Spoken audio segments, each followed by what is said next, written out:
ঘটনাটা হচ্ছে তোর বসে ওখানেই থাকবে, একটা মাল রাখা আছে এখন ওর বক্তব্য ওইটা দেখবে কি, আমি দেখতে পারবো, আমি কি দেখার জন্য বসে আছি এখানে? মাল কিন্তু ওখানেই বসে থাকবে, ঠিক আছে?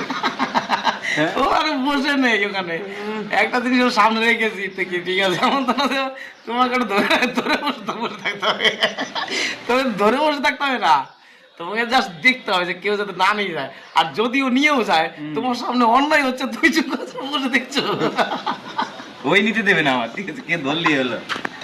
আবার যদি কেউ নিয়েও যায় তো নিতে দেবে না, নাহলে ও নিজেকে বাঁচানোর জন্য বলবে তুমি এখানে সামনে ছেলে কি নিয়ে গেলে, কথা এই প্রশ্ন উত্তর তো দিতে হবে, যার জন্য ও বলছে ওটাকে দেখবো, দেখতে হবে না, তুমি ধরে বসে থাকো,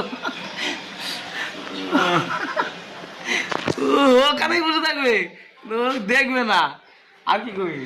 আর কি ওই কই ফেলো।